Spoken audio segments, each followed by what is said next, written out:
자장은 이종수 서울대학교 기술경영경제정책대학원 교수님이 수고해 주시겠습니다. 토론회는 위진주 GS풍력 발전 상무님, 윤태환 루트에너지 대표이사님, 김성훈 한국에너지공단 신재생 에너지 정책실장님, 이문주 서울특별시 녹색에너지 과장님이 함께해 주시겠습니다. 세션은 온라인으로 생중계되고 있습니다. 의견 및 질문이 있으신 분은 유튜브 채팅창이나 댓글 쓰기를 이용해 주시기 바랍니다. 적극적으로 질문 주시고 의견도 개진해 주십시오. 좌장님께 진행 넘기겠습니다. 네, 감사합니다. 오늘 이 마지막 세션의 좌장을 맡은 서울대 이중수입니다. 지금 작년에 우리 대통령께서 10월에 탄소 중립을 발표를 하시고 지금 그 이전에 있던 에너지 전환이라는 키워드가 이제는 탄소 중립으로 전부 옮겨왔습니다. 그러면서 이 탄소 중립 실현을 위한 어떤 신재생 에너지의 역할이 사실은 에너지 전환이라는 키워드에서도 굉장히 중요했지만 지금은 더 중요해진 것 같습니다. 그래서 오늘 이 네 분의 전문가를 모시고 탄소 중립 실현을 위해서 신재생 에너지 확대를 위해서 어떤 솔루션들이 있을까 하는 얘기들을 좀 자유롭게 했으면 좋겠습니다. 보통은 여기 프로그램에 나와 있는 순서대로 토론을 하는데요. 제가 보니까 일단은 우리 에너지공단의 김성훈 실장님께서 신재생 에너지 확대에 대한 어떤 제도적인 개선, 전반적인 얘기를 해주시는 게 좋을 것 같고요. 두 번째로는 이문주 서울시 녹색에너지 과장님께서 지자체 역할이라든지 혹은 지방정부의 어떤 과제, 장애 요인, 극복 방식 같은 것들을 서울시 측면에서도 말씀을 해주시면 좋을 것 같고요. 또 지방정부라는 어떤 일반적인 컨텍스트에서도 얘기를 해주시면 좋을 것 같습니다. 그리고 GS풍력의 위진 상무님, 루트에너지 윤태환 대표님은 대규모 풍력 보급에 대해서 말씀해 주시면 좋을 것 같은데요. 근데 위진 상무님께서는 좀 GS에 계시니까 대기업 입장에서 이런 풍력들이 기업의 포트폴리오 차원에서 또 대기업이라는 어떤 환경 하에서 어떻게 추진돼야 되는지 말씀해 주시면 좋을 것 같고요. 우리 윤태영 대표님 같은 경우에는 지금 루트에너지 대표시니까 사업을 직접 진행하시면서 느꼈던 여러 가지 장애 요인 같은 것들 중심으로 생각하시는 개선책 같은 것들을 중심으로 말씀해 주시면 좋겠습니다. 자, 그러면 먼저 우리 에너지공단 김성훈 실장님 말씀을 한번 들어보도록 하겠습니다. 예. 방금 소개받은 한국에너지공단 김성원입니다. 오늘 굉장히 뜻깊은 행사에 이렇게 패널로 참석하게 돼서 굉장히 영광입니다. 탄소 중립 실현을 위해서 신재생 에너지가 가져야 될 책임이 상당히 막중하다고 생각을 합니다. 이게 신재생 에너지가 이 탄소 중립을 견인할 수 있을 정도로 역할을 하려면 일단 크게 한 5가지 정도 상당히 좀 보완과 강화가 돼야 한다 생각을 하고 있습니다. 먼저 첫 번째로 잠재량, 신재생 에너지를 설치할 공간을 확보하는 거, 잠재량 확보가 가장 중요하다고 봅니다. 최근 들어서 여러 사이트에서 입지 갈등이 일어나고 있죠. 여러 가지 규제도 있습니다. 그러다 보니까 태양광, 풍력 등 재생에너지를 설치할 수 있는 공간이 확보가 상당히 좀 어려운 상황이죠. 그래서 이러한 잠재량의 확충 이런 부분이 이제 중요한데 먼저 보면 일단 설비 자체의 효율을 높이고 어떤 발전을 보다 많이 할 수 있는 대용량화 이런 쪽에 이제 기술 개발이 신속하게 이루어져야 한다고 봅니다. 그래서 태양광도 현재 모듈 효율이 대략 한 20% 안쪽인데 이거를 40%까지 확대하는 등 그런 모듈 효율 기술 개발이 돼야 되고요. 페로브스카이트라든지 차세대 태양 전지를 하루빨리 이 기술을 우리가 확보를 해야겠다. 그리고 풍력도 터빈이 한 3메가와트 정도 규모의 기술을 우리가 갖고 있는데 이거를 한 20메가와트 이상까지 확보를 해야지만 좁은 공간에서 최대한 많은 이제 에너지를 만들어낼 수 있는 그런 기회가 될 것이다라고 보고요. 그다음에 이제 현재 저희가 이제 미활용되고 있는 이런 공간들이 많습니다. 건물의 외벽이라든지 여러 가지 규제 때문에 어려운 뭐 농지라든지 뭐 산지 이런 부분들의 유휴 공간 이런 쪽에 어, 태양광이나 풍력 이런 것들을 설치할 수 있는 공간을 좀 확보하는 것도 필요한 것 같습니다. 그리고 이제 그 두 번째로는 지금 이제 현재 그 재생에너지 발전은 RPS 제도를 통해서 현재 보급이 되고 있죠.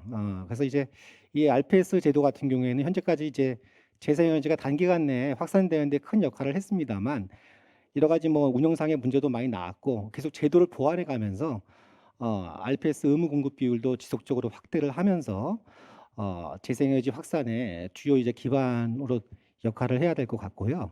RPS를 통해서 향후에 이제 뭐 입찰이라든지 입찰 시장 이런 쪽으로 좀 많이 변화가 되면서 설비 단가를 좀 하락시켜야지만 지속 가능한 재생에너지가 될 것 같습니다. 그리고 국내 산업도 견인할 수 있고 이제 태양광이나 풍력 등 재생에너지는 이제 RPS로 할 텐데 앞으로 이제 수소를 위한 CHPS 제도가 검토가 되고 있죠. 수소에너지 공급 의무화 제도입니다. 그래서 CHPS가 정교하게 좀 이제 검토가 돼야 된다. 당장 좀 내년부터 시행을 목표로 제도 검토를 하고 있지 않습니까? 근데 이제 이 수소 부분은 아직까지도 국내에 여러 가지 좀 이견들이 있고 쟁점이 있습니다.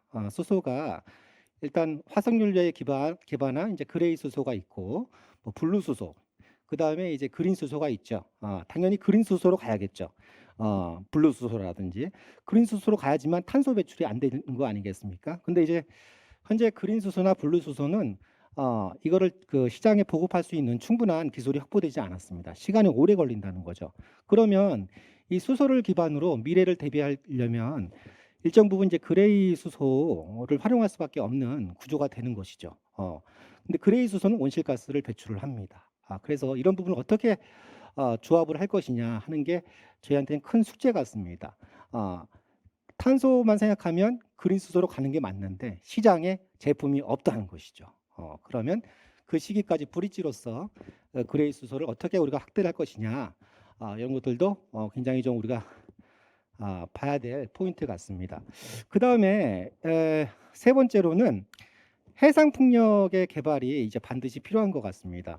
우리가 이제 2017년도 12월 달에 이제 재생에너지 3020 정책을 발표를 했고 그 이후부터 엄청나게 재생에너지 시장이 확대됐어요. 하지만 국내에 현재 설치되고 있는 재생에너지원의 대부분이 태양광입니다. 태양광은 짧은 시간 동안 굉장히 이제 시장이 커졌고 연간 4기가와트 이상 설치되는 큰 시장이 됐죠. 근데 풍력은 그 이후에도 뭐 큰 진척이 없었습니다. 200메가와트 수준에서 지금 안쪽에서 좀 왔다 갔다 하고 있거든요. 지금 에너지 이제 믹스가 중요하고 포트폴리오가 중요하지 않겠습니까? 그래서 이제 이 풍력 쪽에서 전기가 마련되지 않으면 이 탄소 중립을 지탱하는 중요 축인 신재생 에너지 쪽에 좀 어려움이 가중될 수 있습니다. 그래서 정부도 이제 해상 풍력 뭐 로드맵이라든지 여러 가지 이제 비전도 발표하고 했습니다만 이 해상 풍력이 제대로 되기 위한 여러 가지 제도적인 기반 같은 것들이 좀 많이 필요하고요. 이익 공유 뭐 가이드라인이라든지 뭐 수산업과 공존하는 어떤 방안 이런 것들도 좀 지역에 맞춰서 돼야 될 것 같고요. 뭐 집적화 단지라든지 뭐 계획 입지라든지 이런 것들도 검토가 되고 이게 작동 가능하게 시행이 돼야 될 거로 봅니다. 그다음에 네 번째로 보면 지금 재생에너지는 이제 많이 보급되고 있는데 전국적으로 전력 개통이 많이 부족합니다. 개통이 이제 선투자가 안 되고 있고 재생에너지가 들어선 이후에 이제 이 개통 연결이 됐다 보니까 상당히 좀 개통 부족에 전국적으로 많이 좀 몸살을 앓고 있는 것이죠. 보통 태양광, 특히 태양광이나 풍력 이런 것들이 설치되는 공간이 좀 그 지방 쪽에 많이 되다 보니까 개통 여력이 충분치가 않습니다. 그래서 이 개통 부족 문제를 해결하기 위해서는 계획 입지 제도를 저희가 도입을 해서 이 개통에 대한 선투자가 가능하도록 해야 될 것 같아 보이고요. 그 외에도 여러 가지 해상 풍력 활성화를 전력 계통 문제 해결을 위한 노력이 필요합니다. 그리고 이제 최근에 이제 재생에너지가 이 변동성 재생에너지, 특히 이 날씨에 영향을 받는 태양광 풍력 등 이제 변동성 재생에너지가 많이 늘면서 이제 출력 제어 문제가 좀 화두가 되고 있지 않습니까? 특히 제주도 같은 경우에 지금 출력 제어를 많이 지금 빈도가 늘어나고 있습니다. 근데 이제 이 육지 쪽도 이제 재생에너지가 많이 늘어나면 아마 멀지 않은 기간에 이런 문제가 이제 나타날 텐데, 이거에 대한 어떤 개통 자원의 어떤 유연성을 확보한다든지 이런 것도 모니터링, 관제, 통합 모니터링하는 그런 것들이 구축이 돼야 될 거로 봅니다. 그리고 마지막으로 이 재생에너지는 기본적으로 이제 주민에 대한 수용성, 주민의 수용성, 그다음에 지역적 수용성이 상당히 중요할 것 같습니다.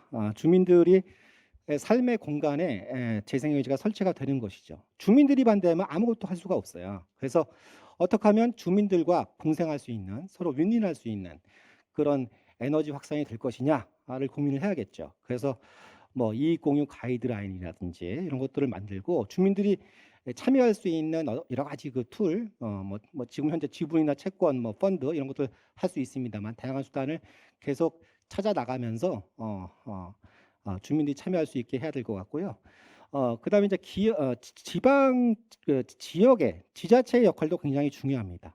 지자체에서 결국은 대부분 태양광은 3메가와트 이하는 다 지자체에서 인허가를 갖고 있지 않습니까? 그래서 지자체한테도 뭔가 좀 도움이 될 수 있는 그런 제도를 계속 꾸준히 좀 개발을 해야 한다. 이제 집적화 단지 같은 경우에 지자체가 개발하면 이제 일정 수익을 지자체에게도 돌아갈 수 있게 하고 있습니다. 그런 부분들을 좀 많이 활성화해가지고 지역과 주민들 기반하에 이렇게 재생에너지가 확산될 수 있는 그런 것들이 좀 갖춰져 나갈 때 이 탄소 중립에 기여할 수 있는 재생에너지의 그 모습이 나타날 것 같습니다.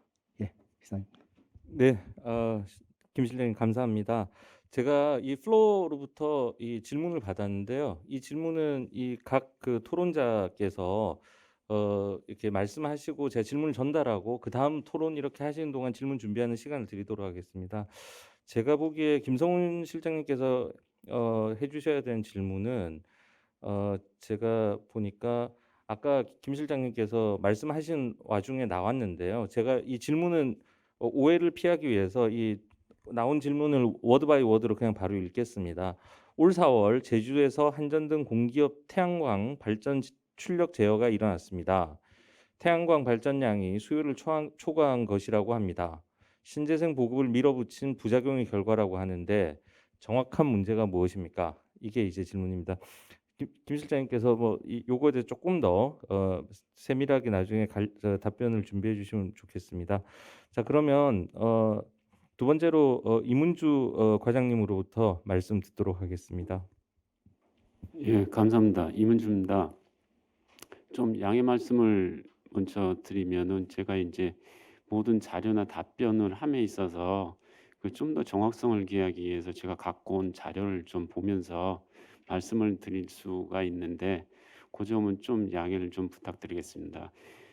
이 탄소 중립이라는 것은 어차피 인류 발전을 위한 모두의 과제로 생각합니다. 그 와중에서도 그 우리 좌장님께서 얘기하신 지자체의 역할이 무엇인지에 대해서 좀 고민을 했었고요. 이거는 지금 말씀드리는 상황도 계속 꾸준하게 저희가 고민했었던 내용인데 저희가 결국은 할 수 있는 역할이라는 게 그 법제도를 좀 더 개선할 수 있는 방법, 다음으로는 이런 어떤 신재생 에너지에 대한 초기 태동을 위한 기술 지원, 그리고 경쟁력 강화하기 전까지의 어떤 보조적인 사업, 마지막으로 이 사업, 이 인류 발전을 위한 신재생 에너지가 왜 필요한가에 대한 뭐 여러 가지 홍보를 통해서 저변을 확대하는 게 저희 지자체의 역할이라고 생각을 합니다.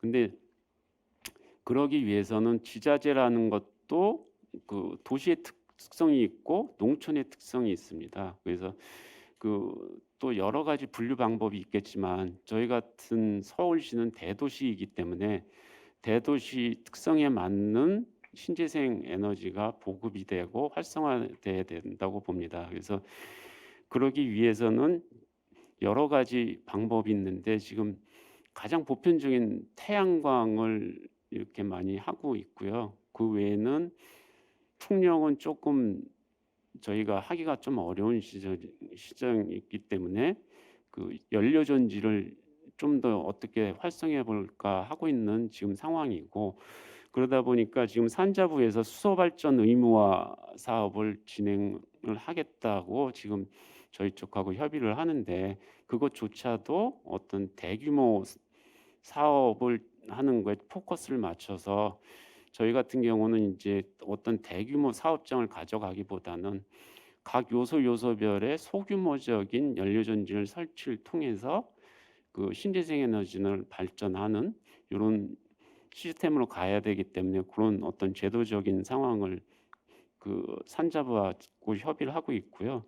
법제도적인 면에서 보면은 기존의 시설들이 설치는 쭉 기존 건물들이나 이런 데는 어떤 법제도적으로 설치를 쭉 하고 있는데, 앞으로는 서울이라는 도시의 특성이 재개발이 상당히 많이 이루어집니다. 기존의 시설들을 철거하고 재개발이 이루어질 때, 재개발이 시작되는 단계부터 신재생이 들어가 주면은 그 추가적인 어떤 비용이나 그 추가적인 그 인력이나 노력이 필요하지가 않고 좀 적을 수가 있기 때문에, 그런 법제도 정비, 그 어떤 재개발이 이루어지는 시초부터 신재생 에너지가 보급될 수 있도록 지금 환경 영향 평가를 그 정부의 시책보다도 좀 더 강화하고 있고요. 그다음에 기술 지원 사업이라고 제가 칭해 드린 거는 어떤 새로운 사업들이 있는데 그거를 어디다 해보기가 어렵다는 의견들도 많아서, 대표적으로 이제 태양광 실증 단지를 저희가 구성을 해서 기업들과 같이 지금 연구하고 고민하고 있습니다. 그리고 이런 어떤 사업들을 진행함에 있어서 아직까지는 경쟁력이 부족하기 때문에 그 사업이 본 궤도에 올라오기까지는 기본적으로 그 지원이 좀 필요합니다. 그래서 그런 지원 사업을 계속 하고 있고요. 그다음에 마지막으로 홍보라고 말씀을 드렸는데, 이거는 이제 각 그 기업들과 같이 시민 여러분들과 이런 사업들에 대해서 여러 뭐 매체를 통한다거나 해서 이렇게 적극적으로 홍보를 하고 있습니다. 그리고 중앙정부 과제와의 극복 방안을 이렇게 얘기를 하셨는데요. 지금 중앙정부 신재생은 거의 산업자원부와 이렇게 연관이 돼 있는 사업들이 대부분이 많은데, 특별하게 이제 극복해야 될 거라고 보기보다는 같이 호흡을 맞춰서 협력적인 방안을 찾아가는 거에 저희는 포커스를 맞추고 있고요. 그렇기 때문에 어떤 신재생을 어떻게 할 것인가에 대해서는 지금 같이 협력 단계에서는 열심히 같이 잘 이루어지고 있다고 생각이 됩니다. 그래서 아까 말씀드린 뭐 수소 발전 의무화 뭐 이런 법 제도가 어떻게 이제 가야 될지, 향후 발전 방향을 어떻게 가져가야 될지, 뭐 그리고 그 지역적인 특성에 맞는 신재생을 어떻게 가져가야 될지는 지금 계속 논의를 하고 있습니다. 그리고 마지막으로 우리 좌장님께서 얘기한 뭐 지방 정부의 컨셉을 얘기를 하셨는데요. 컨셉이란 건 뭐 따로 설명드릴 건 없고요. 신재생이라는 게 어차피 우리 살아가는 데 있어서 가장 도움이 되고 인류의 발전에 필요한 거기 때문에, 이거를 어떻게 가져갈 건지에 대한 방법 중에 이제 공공 부분과 민간 부분이 어떻게 가져가야 되는 거에 대해서 고민을 했고요. 공공 부분은 대규모 사업장에 이렇게 보급을 확대하면서 가져갈 거고, 민간 부분에 대해서는 이제 그 이런 어떤 신재생 사업을 같이 할 수 있는 그 업체들이나 뭐 회사들과 같이 해서 연구 발전 뭐 R&D 쪽을 집중적으로 좀 지원을 해서 그 공공 부분과 민간 부분이 함께 공존하면서 이 사업이 잘 진행될 수 있도록 이렇게 이끌어 나가는 거를 뭐 컨셉이라고 표현해야 될지 모르겠지만 그렇게 진행하고 있습니다. 예, 이상 발표를 마치겠습니다. 네, 과장님 감사합니다. 역시 과장님께도 그 플로어로부터 질문이 있습니다. 사전 질문이 있는데 역시 제가 그대로 읽겠습니다. 서울시장님이 바뀌셨습니다. 서울시는 원전 하나 줄이기 탈원전 정책을 몇 년간 추진했습니다. 오세훈 시장의 에너지 정책의 핵심은 무엇인지요? 라는 질문이 들어왔고요. 아마 과장님께서 이 질문에 답변하시기가 상당히 이제 곤란하실 수도 있겠다 해서 제가 조금 부담을 덜어드릴까 해서 질문을 제가 하나 더 드리겠습니다. 예. 지금 아까 이제 과장님께서 말씀하실 때 언급이 됐지만 서울시 같은 대도시는 사실은 풍력이나 태양광, 특히 태양광 같은 이 밀도가 낮은 신재생 에너지 자원을 설치는 굉장히 어렵지 않습니까? 그래서 이제 아까 연료전지도 언급을 하신 걸로 생각이 들고요. 그래서 지금 연료전지라든지 ESS 같은 경우에는 오히려 이렇게 밀도가 높은 신재생 에너지들은 이 도심 지역에 좀, 그러니까 서울시와 같은 대도시 혹은 부산, 광주, 대구 뭐 이런 광역시에 적합할 것 같은데요. 이런 것들을 예를 들어서 서울시 내에서 이 수요지 근처에서 간헐성을 극복하고 개통 문제 개선하기 위해서 연료전지나 ESS로 활용하는 방안에 대해서 어떻게 생각하시는지, 특히 지금 뭐 요즘 전기차 보급률은 대도시가 굉장히 높은데요. 그런 어떤 거기에 어떤 배전망의 문제도 해결할 수 있을 것 같아요. 그 연료전지나 ESS들이. 그래서 그런 부분에 대해서 같이 답을 좀 해주시면 감사하겠습니다. 자, 그러면 세 번째로 GS 풍력의 위진 상무님으로부터 말씀 듣도록 하겠습니다. 안녕하세요. GS에서 풍력 사업 주로 하고 있는 위진입니다. 저는 그 바깥에서 좀 다니면서 대외 활동도 좀 하다 보니까요. 지금 에너지위원회 위원으로도 위촉이 돼 있고 지금 에너지기술평가원의 사회이사로도 현재 등록이 돼서 활동을 하고 있습니다.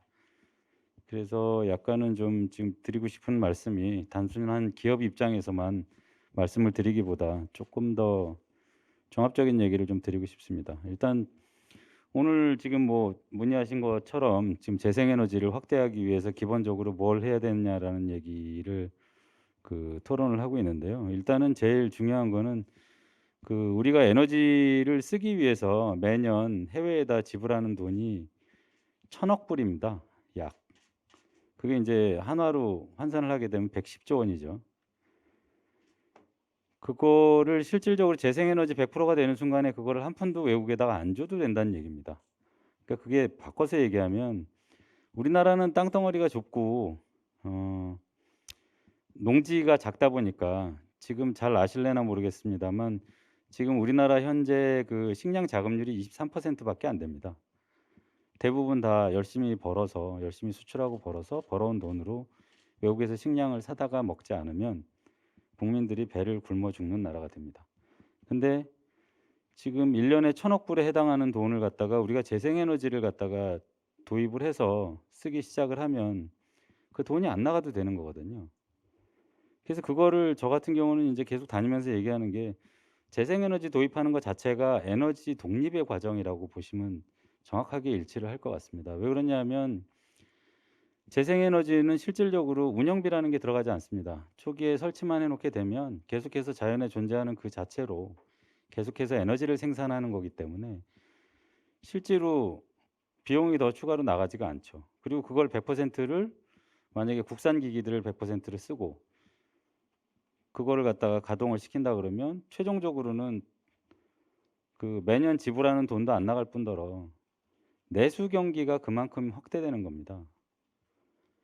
지금 우리나라에서 내수 경기 활성화를 못 시켜서 굉장히 애를 쓰지 않습니까? 근데 그 내수 경기가 110조만큼이 생긴다라는 얘기거든요. 그걸 재생에너지로 해가지고서는 100%를 갖다 우리나라 안에 돌린다는 얘기는. 근데 그 부분에 대해서 너무 간과를 하고 계신 것 같다. 모든 분들이.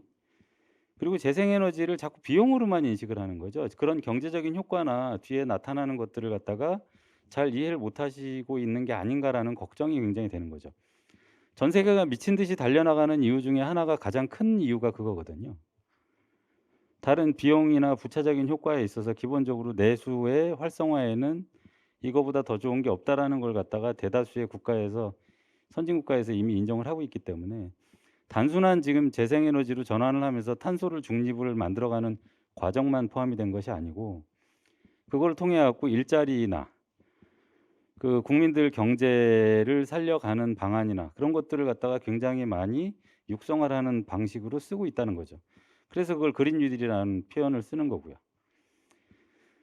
그래서 일단은 제일 중요한 거는 재생에너지를 확대라는 거에 있어서 제일 중요한 부분은 그 인식의 전환이 제일 필요하다고 생각합니다. 지금 당장 재생에너지 늘리면 계속해서 비용이 전기값 올라가고 비용 올라간다라는 측면으로만 공격을 하지, 그게 부차적으로 경제적인 효과를 어떻게 나타난다라는 거에 대해서는 언론에서 잘 안 다루거든요. 그래서 독일의 사례를 갖다가 좀 자세히 살펴봐 주시기를 갖다가 좀 부탁을 드리고요. 짧은 시간이라 그건 거기까지만 말씀드리겠습니다. 그리고 조금 더 구체적으로 좀 들어가기 시작을 하면 그 첫 번째로는 우리나라에서 재생에너지를 받아들일 만한 지금 제도적인 준비와 시장 준비가 돼 있느냐라고 생각할 때는 아닙니다. 실질적으로 한 20여 년 정도를 갖다가 육성을 하겠다라고 정부에서 표방을 하고 했지만 다 이 단편적인 부분에 있어서는 육성책들이 나오고 지원책들이 나오고 했지만 종합적으로 봤을 때는 큰 틀에서의 시장 구조나 제도의 기본적으로 기반이나 이런 것들이 아직도 갈 길이 멀다. 그러니까 유럽이나 보통 재생에너지 선진국이라고 하는 곳들은 도입을 시작한 20년 전부터 기본적으로 제일 먼저 했던 게 법을 바꿨고요. 법을 바꿔서 기본적으로 진입이 용이하게 만들어줬고요. 그리고 시장 구조에서 국가가 운영을 하던 그 시장 구조 독과점 체제에서 그 체제를 갖다가 시스템을 개선을 하면서 여러 다양한 사업자들이 들어와서 사업을 할 수 있는 기반을 만들어줬고요. 그리고 인프라를 갖다가 확충해 나가는데 전기세를 받았습니다. 전기 요금만 받은 게 아니고요.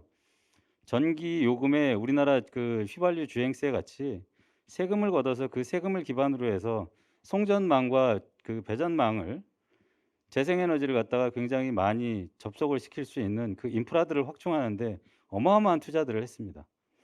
그 효과가 지금 이제 본격적으로 나타나기 시작하는 것이고요. 그래서 그런 부분들까지도 우리가 기본적으로 그 따라가야지만 될 수가 있다. 그리고 그거를 우리가 고민을 할 이유가 없는 게 왜 그러냐면 이미 선진국들이 그거 관련해 가지고 보여주고 있거든요.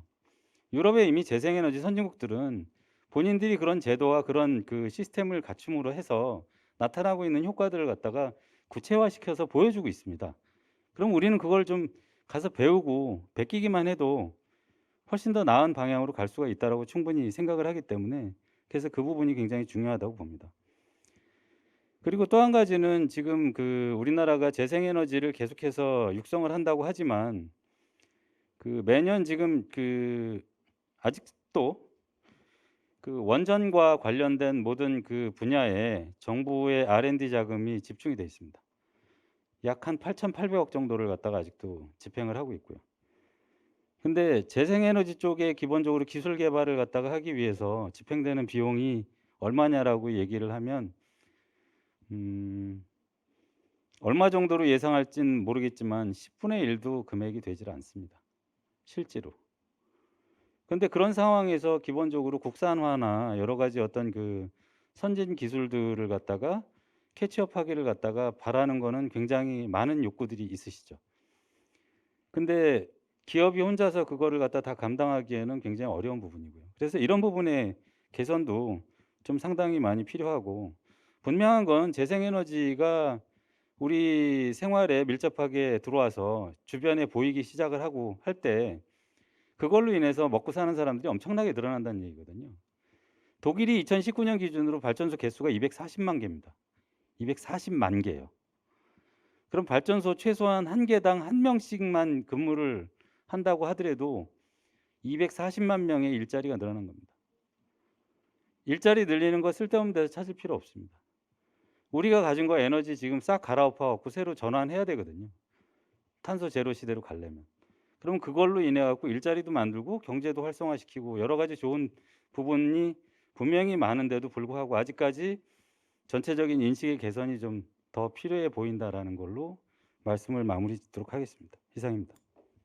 네, 아주 좋은 말씀 감사합니다. 제가 지금 역시 그 우리 위성무님께서 사실은 오늘 뭐 풍력에 대해서만 말씀해 주신 게 아니라 전반적인 에너지 위원회도 계시고 하시니까 전반적인 얘기를 해주셨는데요. 그럼에도 불구하고 지금 그 풍력 관련된 플로우 질문 하나 드리긴 해야 될 것 같습니다. 이해해 주시고요. 역시 그대로 읽겠습니다. 태양광만으로는 재생에너지 보급 확대 목표 달성이 부족한 상황에서 풍력 발전의 중요성이 커지고 있습니다. 그러나 풍력 발전은 여전히 낮은 효율, 비용, 국산화 문제 등 논란이 많습니다. 정부가 추진 중인 대규모 해상 풍력 외에 다른 방안은 무엇이 있는지 궁금합니다. 요 질문을 좀 대비해 주시면 감사하겠습니다. 자, 그럼 루트에너지 윤태환 대표님으로부터 또 말씀 한번 들어보도록 하겠습니다. 네, 안녕하십니까. 저는 루테너지 윤태환 대표입니다. 아마 다른 기관들은 딱 들으면은 어떤 회사구나 딱 아실 수 있는데 저희 회사는 아마 좀 낯서실 것 같아서 간단하게 회사 소개를 먼저 드리면요. 저희 루테너지는 지금 신재생에너지 사업에 일반 시민들이 누구나 쉽게 투자하고 그 투자해서 안정적인 소득을 얻는 것을 잘 관리하는 그런 온라인 핀테크 서비스를 개발하고 운영하고 있습니다. 그래서 지금까지 한 200여 개 전국의 발전소에 한 400억 정도의 자금을 한 8,600명 정도의 시민들이 투자를 해서 안정적인 소득을 얻어가고 계시고요. 이런 사업들을 전국에 저희가 계속해서 확대해 나가는 것들을 미션을 갖고 있는 회사입니다. 그래서 저희는 작은 스타트업 기업이고 이제 8년 차에 접어든 한 26명 정도 임직원이 있는 회사입니다. 그래서 오늘 말씀드릴 내용은 한 두 가지 정도로 크게 나뉠 것 같습니다. 우리나라에서 신재생 에너지가 확대되기 위해서 가장 걸림돌이 되는 부분들, 기술적인 부분들을 제외한 나머지 부분이 어떤 것이 있는지 말씀을 드리고, 두 번째로는 어떻게 보면 기후테크라고 클라이미텍이라고 할 수 있는데, 이런 신재생 에너지 사업을 하고 있는 스타트업 입장에서 어떤 점들이 좀 제도적인 계산이라든가 뭔가 있어야지 확대될 수 있는지, 그런 관점, 스타트업 관점에서 말씀을 드리겠습니다. 먼저 오늘 주제가 이제 탄소 중립 그리고 그걸 위한 에너지 전환이 주제인데, 저희가 이제 간단하게 제가 이제 추산을 해봤습니다. 2050년까지 지금 우리가 사용하고 있는 전력이 어느 정도 수요가 늘어날까? 앞으로 30년 동안 전기차가 점점 늘어나게 될 것이고, 그리고 우리가 사용하는 모든 난방 제품들이 다 전기화돼가는 과정들이 있을 텐데, 이 데이터도 사실 에너지경제연구원에서 나온 데이터였는데, 대략 2050년까지 전력 수요가 한 1.6배에서 2배 정도 더 늘어난다고 합니다. 그런데 그 정도 전력 수요가 늘어나는 것들이 화석연료로부터 나온다고 한다면 탄소 중립은 아주 요원한 일이 될 것이고 절대 달성 불가능할 것입니다. 그럼 저희한테 가장 중요한 지금 과제는 그 과정에서 저희가 사용하고 있는 화석연료를 이제 그린화시키는 게 되게 중요할 것이고, 또 하나 중요한 것은 지금 우리가 쓰는 모든 에너지를 전기화시키는 것, 그것이 굉장히 중요해질 것입니다. 그래서 이제 이런 전기화와 그린화를 동시에 가야 되는데, 2050년까지 탄소 중립을 이루려면 적어도 이것을 목표를 달성하려면 170에서 180 기가와트 정도의 태양광과 풍력이 신규로 설치돼야 된다는 것으로 추산이 됩니다. 정말 어마어마한 양이고요. 이 정도 양을 충당을 하려면은 실제로 거의 2천조가 넘는 자금이 신규로 투자가 돼야 되는 거고, 위진 상무님 말씀하신 것처럼 그 신규 투자는 새로운 시장을 만들고 정말 300만 개, 400만 개가 넘는 양질의 일자리를 창출할 수 있는 되게 좋은 기회가 됩니다. 그런데 저희한테 지금 앞에 있는 가장 큰 장벽 중에 하나, 기술적인 장벽을 넘어서는 어떤 큰 장벽 중에 하나가 바로 지역 수용성 문제와 정보 불균형 문제입니다. 사실 저희는 현장에서 많은 지역 주민들을 만나면서 정말 잘못된 정보를 가지고 이해하고 계신다는 것을 많이 목도하게 됐었고, 그 잘못된 정보를 바로 잡았을 때 주민들의 수용성이 높아지고, 또 그 모든 절차들이나 이 재생에너지에 대한 이해를 높여갈수록 더 많은 분들이 재생에너지에 직접 투자를 하시고 관심을 갖게 되더라라는 것을 교훈을 얻게 됐고요. 이 지역 수용성과 정보 불균형 문제가 먼저 해결되지 않으면 사실 어떤 새로운 기술이 있어도 그 기술을 적용할 수 있는 시장 자체를 파이를 키울 수가 없습니다. 그래서 우리나라에서는 다른 어느 나라보다 그 문제를 해결해야 되고, 유진 상무님이 오늘 독일 사례를 말씀해 주셨는데, 독일은 현재 한 800만 명 정도의 국민들이 재생에너지 발전소에 직접 투자를 하고 있습니다. 그 금액이 거의 160조 원 정도에 달하고 1인당 적어도 한 2천만 원 정도로 투자한 정도의 규모입니다. 800만 명 정도의 국민들이 직접 재생에너지에 투자하고 양질의 소득을 얻다 보니까 그 소득을 가지고 지역 경제 활성화라든가 국가 전체 경제 활성화에 도움이 되는, 그리고 그쪽 분야에서 일을 해서 그 돈을 버는 이런 것들이 더 많아지게 되고, 실제로 그렇게 하다 보니 독일 같은 경우는 좌우에 상관없이 정치적인 좌우에 상관없이 이 에너지와 환경 분야를 중심적으로 하는 그런 정권 혹은 그 정부의 그 입법하는 입법처들이나 정부가 그런 식으로 사업을 확대해 가고 있습니다. 그러다 보니까 수용성이 굉장히 좋고, 그리고 재생에너지가 다른 나라에 비해서 훨씬 더 빠르게 보급될 수 있고 탄소 중립의 목표를 훨씬 더 앞당길 수 있었던 계기가 됐던 거고요. 그 다음에 거기에 뛰어드는 기술들이 다양하게 개발돼서 적용되고, 그러다 보니까 더 가격 경쟁력이 생겨서 더 경쟁력이 있는 그런 기업들과 국가가 되는 그런 선례를 만든 것 같습니다. 그래서 그 시작은 이 작은 시작입니다. 정말 마을에서 시민 한 사람 한 사람에서부터 시작이 돼야 된다. 그리고 그분들이 먼저 재생에너지에 투자하고 이익을 공유해서 올바른 정보를 갖고 습득할수록 그런 변화가 우리나라에 더 가속화된다. 그래서 정말 먼 길을 함께 가라고 했는데요. 그런 교훈이 딱 맞는 사례인 것 같습니다. 두 번째는 신재생에너지 스타트업으로서 말씀드리고 싶은 부분인데요. 정말 이렇게 신재생에너지가 많이 확대되려면은 새로운 기술적인 그 난제들을 많이 해결하는 혁신들이 만들어져야 됩니다. 근데 우리나라 같은 경우는 제가 알기로는 아직 그 에너지 혁신을 만들기 위한 시장이 준비가 잘 안 돼 있습니다. 아직 독점적인 시장이 형성되어 있고, 민간에서 새로운 아이디어가 나왔을 때 규제 장벽이나 독점 시장 때문에 그 새로운 비즈니스 모델을 우리나라에서는 하기가 어려운 것이 현실입니다. 그러다 보니 저도 지금 8년차 창업 기업이지만 제가 8년 동안 창업하는 기간 동안 저 주변에 이제 에너지 스타트업을 하던 분들이 많이 포기를 했었습니다. 그런 많은 어려움을 겪고요. 그래서 이런 것들을 보면서 우리나라의 독점 시장이 사실 좀 더 민간에 열리고 스타트업들에 열려서 혁신을 할 수 있도록 하는 기회가 열려야 되고, 거기에 이제 해당하는 규제가 있다고 하면 적극적인 행정으로 그 문제를 풀어야 됩니다.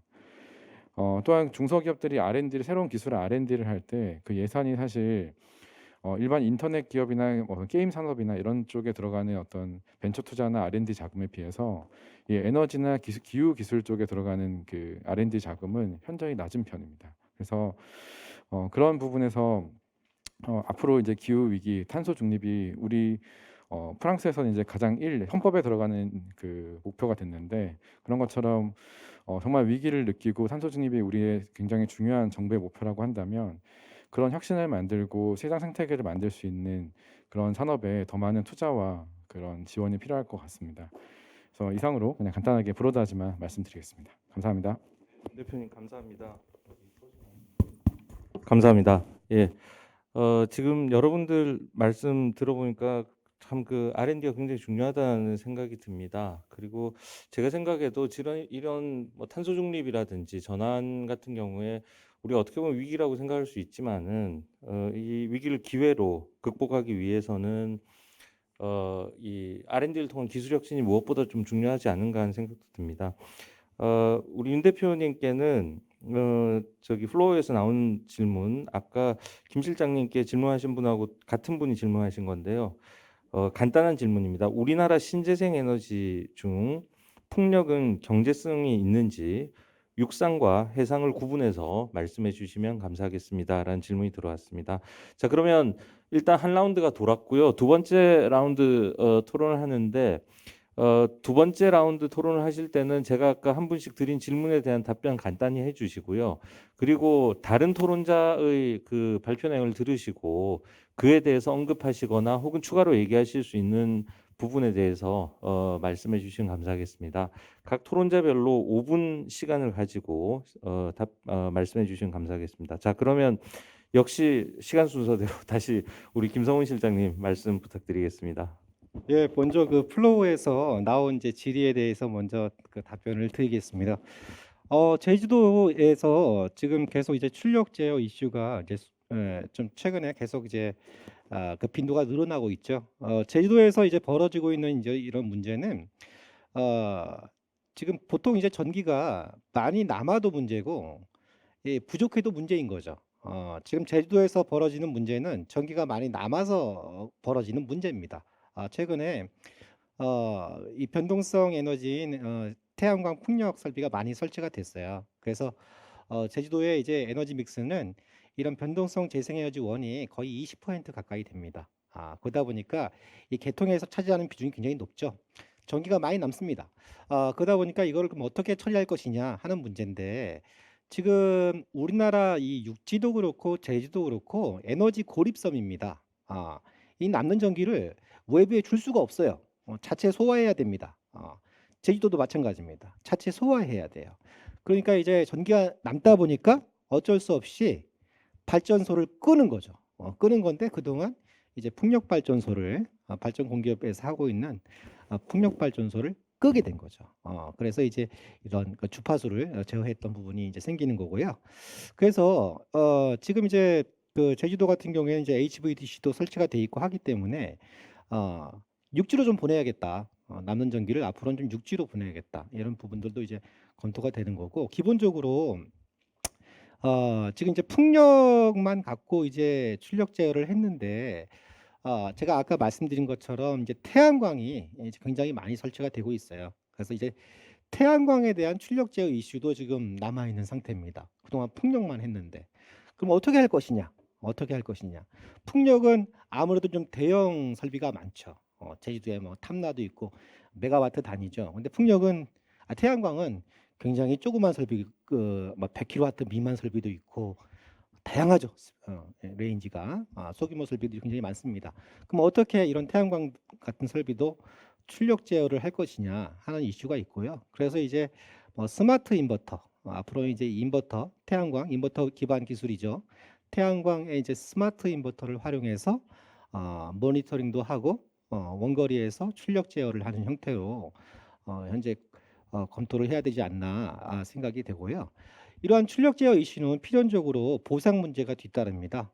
일정 시간 발전소를 끄게 하는 거기 때문에 이게 이제 수익에 영향을 주지 않습니까? 그래서 이런 보상 이슈도 검토를 해야 되고 또 이제 과거에 이미 설치한 사업자들에 대해서 과연 적용할 수 있겠느냐 하는 이슈도 있고요.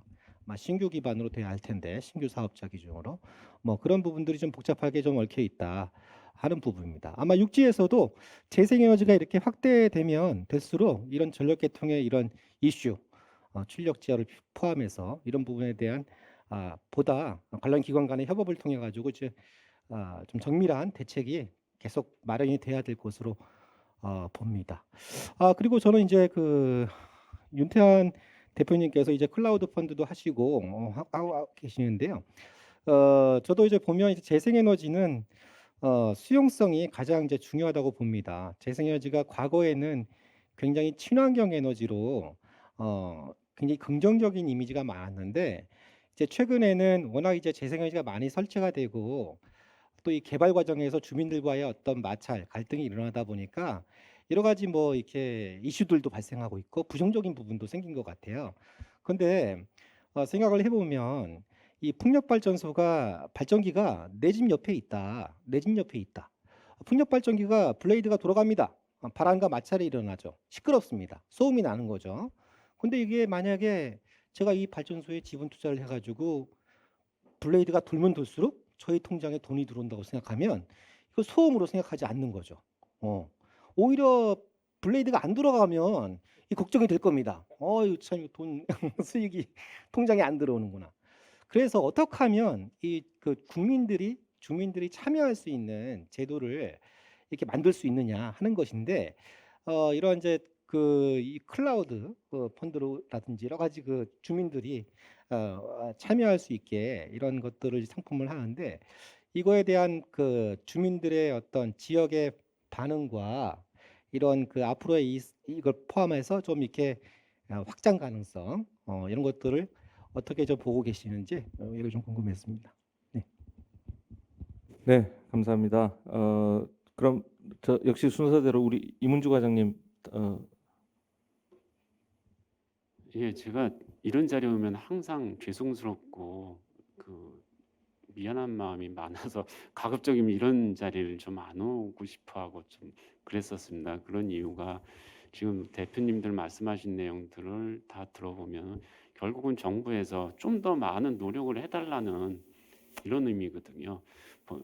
법 제도 개선을 말씀하셨는데 열심히는 한다고는 하지만 아직 다 만족을 못 시켜드리는 게 사실입니다. 그리고 뭐 R&D 사업 뭐 이런 것도 열심히 하려고 하는데 좀 아직은 좀 미흡한 게 맞고요.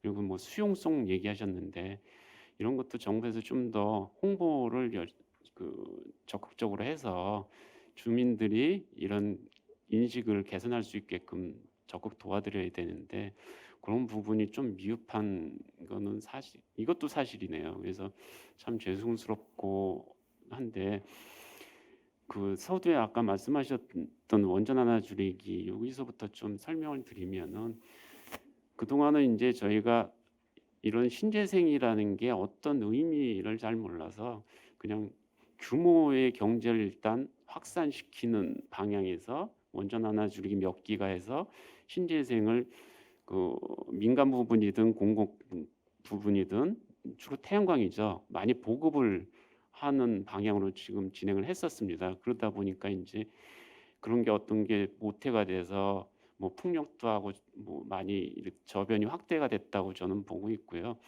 그다음에 이제 오세훈 시장님 들어서는 지금 그런 어떤 저변 확대에 대한 것도 좋지만 좀 더 아까 말씀하신 고객의 니즈에 필요한 거를 좀 더 접목을 해서 그 세부적인 그 뭐라고 표현을 해야 될지 모르겠지만 좀 더 세부적인 그 정책을 수립을 하는 게 이제 일종의 목표고요.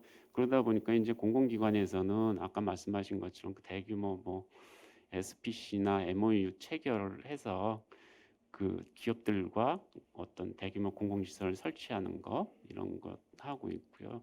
민간 부분은 이제 민간 부분에서는 주로 시민들이나 뭐 이렇게 그 가정이나 건물들의 뭐 태양광을 보급하던 사업도 있는데 그것보다 아까 말씀하신 어떤 이제 기술 발전을 통해서 좀 더 이제 기업 문화가 기술력을 가지고 뭐 세계적으로도 좀 인정받을 수 있게끔 하는 이런 R&D에 좀 더 치중하는 뭐 이렇게 해서 좀 더 공공 부분과 민간 부분의 각자의 역할을 좀 더 나눠서 거기에 맞게 그 정책을 수립하려고 지금 준비 중인 단계입니다. 그래서 오신 지 얼마 안 되셔서 뭐 이게 맞다 틀리다 이렇게 하겠다는 말씀은 못 드리고 그런 방향으로 지금 준비 중인 거고요. 그다음에 말씀하신 뭐 아까 연료전지나 ESS 이런 부분은 이제 서울의 도시적인 특성이 있어서 이제 태양광하고 그런 걸 어떻게 접목해 볼까 해서 연료전지 같은 경우도 저희가 수소 충전소 여긴하고는 맞는지 모르겠지만 수소 충전소에 연료전지를 활용할 수 있는 방법을 모 기업과 지금 같이 해서 그것도 법이 없습니다. 그래서 그 샌드박스인가요? 뭐그 규제 개혁 거기에도 저희가 예 죄송합니다. 용어를 잘 몰라서요. 거기에다 직접 올려서 이런 거는 좀 해보자고 좀 먼저 나서고 있고요. 그리고 최근에는 용역을 통한 게 어떤 게 있냐면 연료전지가 아직은 현실적으로 가격이 비쌉니다. 그렇기 때문에 이 사람들 이 연료전지를 하는 사업하시는 분들이 경쟁력을 갖출 수 있게끔 보조금을 지원하는 방법도 고민하고 있을 뿐더러 그럼 이게 어디에 주로 활용이 될 수 있는지에 대한 끊임없는 노력이 하기 때문에 지금 비상발전기가 보통 경유로 사용하고 있는데 연료전지를 활용할 수 있을지 이렇게 해서 적극적으로 저희도 고민은 하고 있습니다. 그래서 아직도 고민은 하고 노력은 하지만 다 만족은 못 시키는데요. 말씀하신 그런 R&D 쪽 이쪽을 좀 더 고민을 해서 업체들과 좀 더 협력할 수 있게끔 더 개방적인 자세를 일을 할 거고요. 뭐 필요하시면 언제든지 저희 쪽에 방문해 주셔서 그런 내용을 전달해 주시면은 협업할 수 있는 게 뭔지 찾아가도록 노력하겠습니다. 예, 발표를 마치겠습니다. 네, 과장님 감사합니다. 지금 뭐 연료전지 활용도 적극적으로 생각하시고 특히 뭐 적극 행정으로 이렇게 규제 샌드박스까지 하신다는 말씀 굉장히 인상 깊었습니다. 자, 그러면 위진 상무님 또 말씀 부탁드리겠습니다. 그 풍력 발전이 우리나라에서 경제성이 없다라고 얘기하시는 거는 기본적으로 제도의 문제입니다. 그 전 세계가 지금 2019년에 기본 한 59기가와트 정도가 1년 동안 설치된 게 전 세계에 59기가와트 정도가 설치가 됐고요. 그리고 2020년에 그 76기가와트 정도가 설치가 됐는데 경제성이 없으면 그렇게 설치가 될 수가 없겠죠. 그럼 우리나라가 무슨 건설 기술이 중불나게 떨어지고 발전기를 갖다 남의 나라보다 2배 가격에 사서 그게 경제성이 안 나오느냐라고 했을 때는 절대 그렇지 않고요.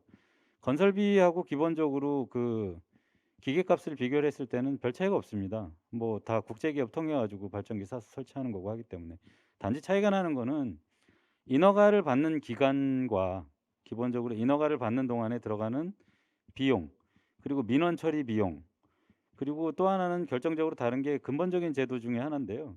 우리나라는 송전 비용을 전부 다 사업자가 부담하게 돼 있습니다. 그 유럽 같은 사례들은 그렇지가 않고요. 그러다 보니까 이제 LCOE를 비교를 할 때 기본적으로 그 부분을 걷어내게 되면 거의 대동소이한 수준입니다. 그래서 비용을 싸게 할 거다 그러면 제도 개선을 통해 가지고 그런 인프라와 제도를 갖다가 개선을 시키면 기본적으로 가격은 그 수준으로 떨어질 것이고요. 그렇지가 않고 이제 그 부분을 사업자한테 계속해서 부담을 시킨다 그러면 그 좀 비싼 가격을 용인하는 게 당연한 거겠죠. 근데 지금은 그런 내용들의 정보가 정확하게 오픈이 돼 있지 않다 보니까 그 대부분 다 우리나라에서는 경제성이 안 나온다 이렇게 쉽게 인식하시는 거라고 보여집니다. 아주 뭐 짧게 말씀하셨지만 임팩트 있는 내용이었습니다. 지금 우리나라가 전체 신재생 사업비 중에 아까 말씀하신 그 EPC 비용, 그러니까 이 하드 코스트죠. EPC 비용이 차지하는 비중이 전 세계에서 아마 제일 낮을 것 같아요. 그 나머지가 이제 지금 위상무님 말씀하신 그런 어떤 인허가 비용이라든지 혹은 주민 수용성과 관련된 비용들인데요. 이 부분과 관련해서는 정말 정부나 또 여기 앉아 계시지만은 에너지공단의 역할이 굉장히 좀 필요한 것 같습니다. 자, 그러면 윤태현 대표님 말씀 또 듣도록 하겠습니다. 네. 제 질문이 이제 풍력, 육상과 해상 풍력의 경제성에 대한 질문이었는데요. 그 방금 뭐 위진 상무님께서 잘 말씀해 주신 것 같아서 저도 같은 얘기를 하려고 했었습니다. 결국에는 경제성이 나오지 않는 사업은 아무도 사업을 하지 않습니다. 그래서 경제성이 나오기 때문에 사업을 하는 건데요, 기본적으로는. 근데 기본적으로 그 경제성이라는 걸 개념을 생각할 때 결국 매출이 전기를 팔아서 나오는 매출이 생기는 거고 비용적인 측면은 두 가지 초기 비용, 캐펙스라고 하는 비용과 운영 비용, 운영하는 기간에 나오는 오펙스 이 두 가지가 작용을 합니다. 근데 우리나라는 다른 비용보다 그 캐펙스 쪽에서 이 기술적인 하드 코스트보다는 그 어떤 이런 소프트 코스트, 인허가 비용이라든가 이런 그런 것들이 훨씬 더 비중이 훨씬 높은 그런 좀 비용적인 특징을 가지고 있습니다. 그래서 그런 부분들에 대해서는 제도적인 개선뿐만 아니라 다른 다양한 혁신적인 접근들이 필요하고요.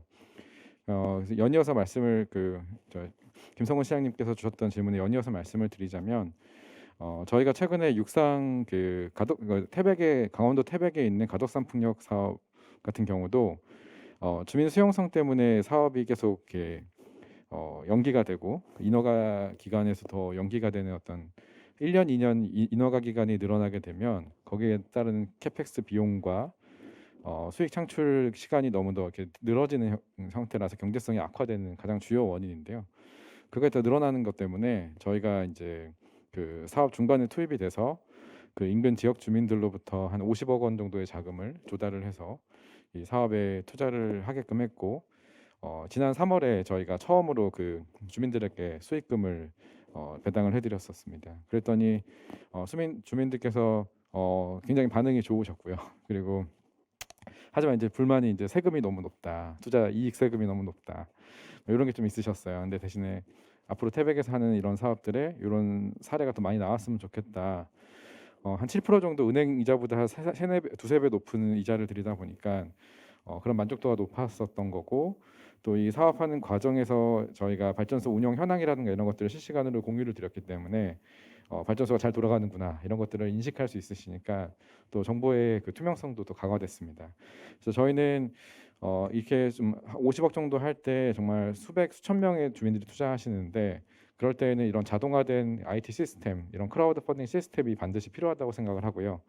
더 규모가 큰 사업들에도 일수록 더 그런 IT 시스템을 활용한 그 접근 방식이 앞으로 더 유망한 영역이라고 생각을 합니다. 그래서 계속해서 기술 개선을 하고 있고 앞으로 좀 이런 그 모델들을 전국에 있는 다양한 대규모 사업들에 잘 적용을 해서 수용성을 좀 극대화하고 어떤 사회학적인 어떤 개념 중에 한 10만 명 정도의 어떤 국민들이 하나의 의제를 가지고 행동 변화를 만들어내면 그 티핑 포인트가 돼서 그게 하나의 사회적 규범이 되고 하나의 문화가 된다고 합니다. 그런 것처럼 우리나라에서도 한 10만 명, 20만 명이 넘는 국민들이 재생에너지에 투자해서 안정적인 소득을 얻어가는 경험을 하시게 되면 언젠간 이게 하나의 재생에너지에 투자하는 게 나도 다 할 수 있는 거고 전문가만 하는 게 아니다, 돈 많은 사람만 하는 게 아니다, 이런 것들이 하나의 문화가 돼서 이런 수용성을 전반적으로 사회적으로 높일 수 있지 않을까. 그런 것들이 지금 정부와 또 기업, 대기업과 또 이런 스타트업이 같이 손잡고 같이 협력해야 되는 중요한 그 부분이라고 생각을 합니다. 혼자 할 수는 없거든요. 그래서 앞으로 그런 기회를 더 많이 만들어갈 예정입니다. 예, 감사합니다. 지금 우리가 제도 개선과 함께 지금 윤 대표님 말씀하신 저런 어떤 창의적인 방법으로 또 수용성을 확보하는 이 해결책이 있는 것 같습니다. 좋습니다. 저희가 지금 시간이 조금 남아서 플로어로부터 한두 개 정도. 네? 아, 그래요? 아, 죄송합니다. 플로어로부터 한두 개 정도 저기 질문 받을 수 있을 것 같습니다. 혹시 있으시면. 아이고. 자, 그럼 없는 것 같으니까 여기 계신 네 분 중에 시간이 모자라서 혹시 추가 답, 예, 우리 위성님 아까 간략하게 답변하셔서, 예. 그 한 말씀 더 드리겠습니다. 그 아까 제주도 문제 관련해 가지고 일단은 뭐 실장님께서 잘 답변을 해 주셨는데요. 일단 제주도 문제에 대해서도 한 가지 더 첨언을 좀 드리자면 근본적으로 그것도 제도의 문제입니다. 현재 12P 시장 구조로 되어 있기 때문에 현재는 시장 운영을 하는 것 자체를 가장 싼 발전기부터 시작해 가지고 하나씩 적층을 해 나가는 구조고 제일 위쪽에 기본적으로 지금 재생에너지들이 존재하게 됩니다. 그러다 보니까 제일 위쪽에 비용 구조상 비싼 부분들을 갖다가 먼저 걷어낼 수밖에 없기 때문에 현재 시장 제도가 그렇게 돼 있거든요. 그래서 그러고 그런 상태에다가 또 하나는 이 그 싼 발전기들도 기본적으로 최소화시켜서 돌리려고 하더라도 머스트런이라는 개념이 있습니다. 그 최소량 발전소를 계속 유지를 시키기 위해서 최소량을 갖다 계속 이제 집어넣어야 되는 그 양들이 있는데 그런 양들을 갖다가 좀 사이징을 맞추다 보니까 기본적으로 현재 상태에서는 재생에너지가 손실이 나가는 쪽으로밖에 될 수가 없고요. 그거를 기본적으로 고치기 위해서는 그래서 아까 말씀드린 그 시장 구조나 제도 그리고 향후에는 어떤 부분을 더 중요시할 건지 지금까지는 전부 다 가격 위주의 정책을 폈는데 가격을 제일 싸게 생산하는 쪽으로 왜 그러냐면 다 외국으로 나가는 돈이니까요. 향후에는 그런 제도들을 갖다가 근본적으로 우리나라 안에서 다 소화가 되는 돈이다라는 인식을 갖게 되면 그런 부분들을 갖다 좀씩 바꿔나가면서 물론 뭐 그게 전부는 아닙니다. 그거에 따라서 이제 기술 개발이나 첨단 산업으로 거기에 이제 VPP라고 그래요. 버추얼 파워 플랜트나 그 순시치를 갖다가 제어를 할 수 있는 그 순시 입찰 시스템이나 이런 것들이 도입이 된다 그러면 훨씬 더 유연하게 이게 지금 제가 없는 얘기를 하는 게 아니고요. 유럽은 이미 이렇게 하고 있는 겁니다. 그래서 그런 제도들이 빨리 도입이 돼야 기본적으로 안정적으로 재생에너지를 편안하게 좀 늘려갈 수 있지 않을까 싶은 생각을 해봅니다. 이상입니다. 네, 감사합니다. 혹시 추가 발언이 없으시면 오늘 토론을 여기서 클로징 하려고 합니다. 지금 이제 오늘 여러 토론자께서 말씀해 주신 내용들을 이렇게 종합해 보면 기본적으로 아까 다른 세션에서도 나왔던 얘기지만은 이러한 우리가 가지고 있는 이런 문제들을 기술 혁신을 통해서 어떤 새로운 기회로 극복해 나가야 되겠다는 의견이 있었고요. 그리고 그와 동시에 정부가 굉장히 일관성 있는 정책을 가지고 정책 불확실성을 해소하고 그리고 경직적인 어떤 규제 문제들을 나서서 해결해야 되겠다라는 의견이 있으셨던 것 같습니다. 그리고 이 국민 전체가 이렇게 이 새로운 에너지는 사실은 이 에너지 기술의 변화가 아니라 사회나 생활의 변화이기 때문에 국민 전체가 이렇게 전부 다 동의하고 참여할 수 있는 변화가 필요한 것 같습니다. 그런 것들을 위해서 우리 정부가 좀 노력해야 될 거라고 생각을 합니다. 자, 오늘 대단히 감사합니다. 여기서 토론을 마치도록 하겠습니다. 감사합니다. 네, 4세션 진행해 주신 5분께 감사드립니다.